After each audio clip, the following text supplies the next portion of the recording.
Hi, I'm Wendy from Shiny Happy World, and this is the new Beluga whale pattern. I have had a lot of requests for a beluga whale, and the pattern is finally here.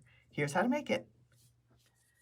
Okay, this is the video showing how to assemble the beluga whale block if you are not using a light box, and really this one could not be easier. It's just two pieces. I'm also going to make it with an additional waves piece, but first I'll make it without, and I'll show you that, and then I'll also show you with the waves. The waves are a free pattern that you can get at Shiny Happy World, so you can use that to add waves to any of your blocks, any of the sea creatures. So here we go. We've got the beluga whale and we've got his eye. That's it, just two pieces. I'm just going to peel off the paper backing. Oh, I should say, I prepared all the pieces. I fused my paper-backed fusible adhesive to the wrong side of the fabric.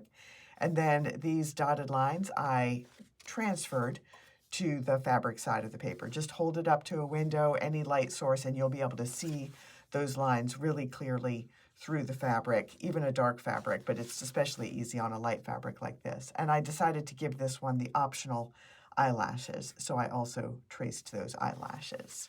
So then we are going to peel off the paper backing. Oops.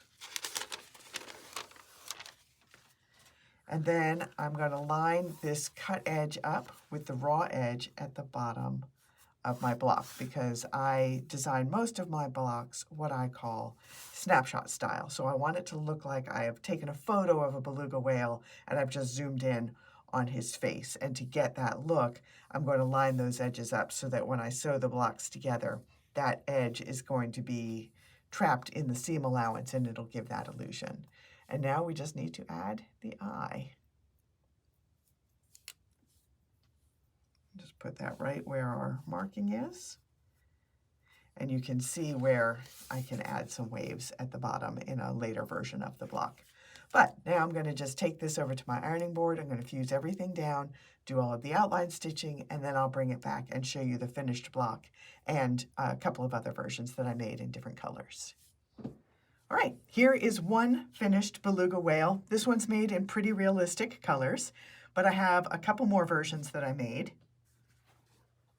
This one is also in realistic colors, but I gave it a purple background instead of a blue or green. So this one's in a wine dark sea. I also wanted to point out that on the first one, I included the optional eyelashes.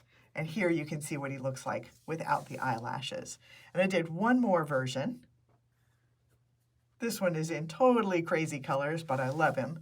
So this one I wanted to point out too. The waves are not included in the pattern, but it's a free pattern at Shiny Happy World, and the beluga whale pattern includes a link to this so that you can include it if you want. You don't have to if you don't want to, but it is there and you can use it to add water and waves to any of your aquatic animals that you want to. So that is the new beluga whale pattern. You can get it at Shiny Happy World. I'm Wendy, and I will see you next time.